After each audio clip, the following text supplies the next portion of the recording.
showing you a little standing yoga sequence today involving warriors 1 and 2 and 3 maybe as well.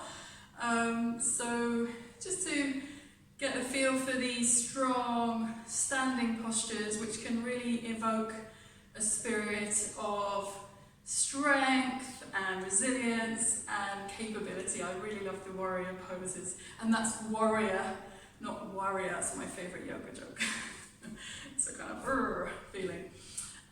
So let's start by placing the feet about hip width or so, having a little sway from side to side. A little roll of each shoulder.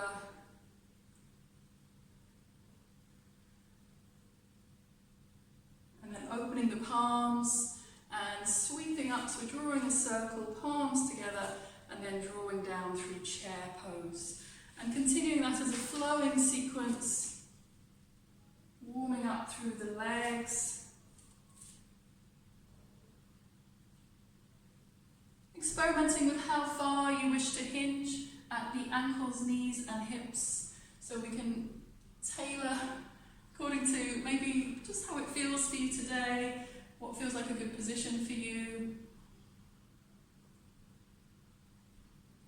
Sinking as far as you wish to, so you might stay fairly high up, depending on what's going on for you right now, or you might sink a little bit further down.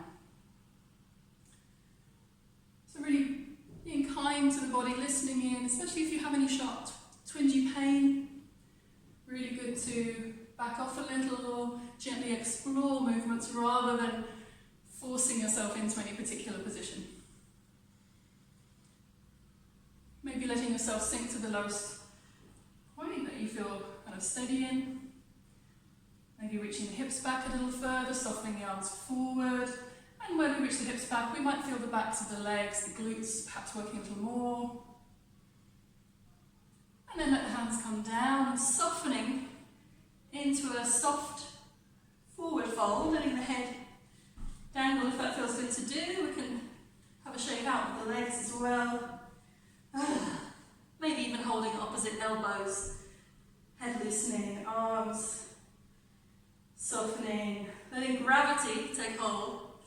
And it can be nice to really hinge at the hips here, so you can choose to bend the knees as much as you feel comfortable doing, so that the belly hugs the thighs and we just can kind of soften down through the whole spine. And then take your time to unroll, either with hands supporting your legs or arms can dangle. Unrolling through the spine, all the way up to stand. Oh.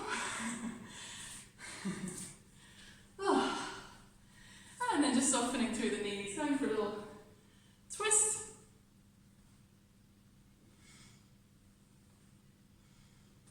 Okay, then the feet around hip width or so, and we'll start to reach up one knee. So playing with balancing here, reaching up and then stepping back, finding a little lunge so the front knee bends, stay upright, and then we'll come back to our standing balance, reaching up the knee and moving between those positions. So we find a mini lunge, so a fairly short stance and sink into it for a moment, and then picking up foot again. Staying with the same foot, so here I'm using the left leg, reaching up and stepping back, reaching up, and you might start to involve the arms. As you step back, sweeping up the arms, maybe beginning to step back a little bit further each time. So it becomes a longer lunge position. As you step back and sink in, you can anchor the tailbone down. See if you can open up through the front of the left hip here. So the hip of the back leg opening gently at the front, getting a little stretch there. Really nice. If you spend a lot of time sitting, it can be really nice to sort of actively open and work these front hip muscles. So do that a couple more times.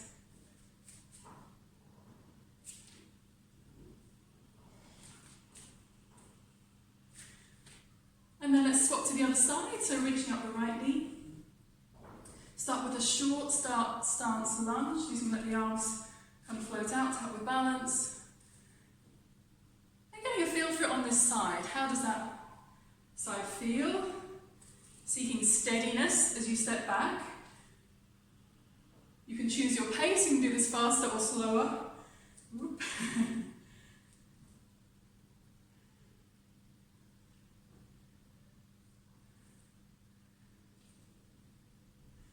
Maybe starting to step back a little further and let the arms reach up as you step back into your lunge.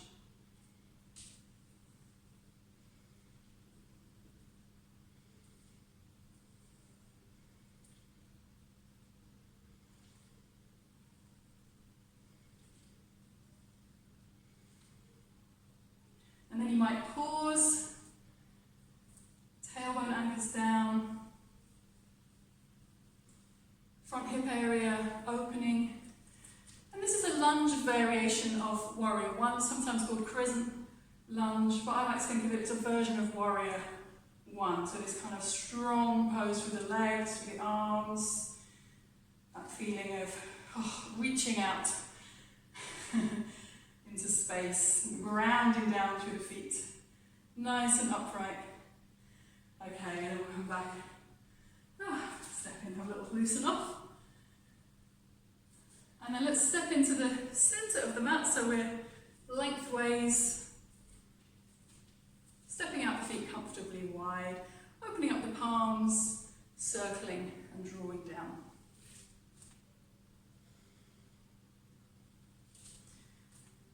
Feel free to play around with the position of your feet here, so maybe you have the toes turned out quite a lot, or maybe more turned towards the front. It might feel helpful for the knees to be tracking in the same direction as the toes, or you can just experiment. Maybe coming down and pausing. This is a pose I like to call happy monkey, also known as horse pose or goddess squat, so you can maybe choose which name you enjoy. You can move around a little, maybe sink a little further down, and then opening up, perhaps walking out the feet as wide as feels comfortable. So we're opening up to star pose, and then letting ourselves fold and soften down. Either letting yourself find stillness or movement here, maybe walking the hands to one foot and then the other foot.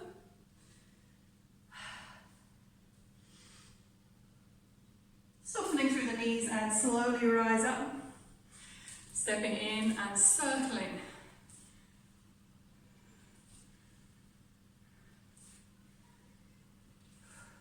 Getting warm now. Loosening off.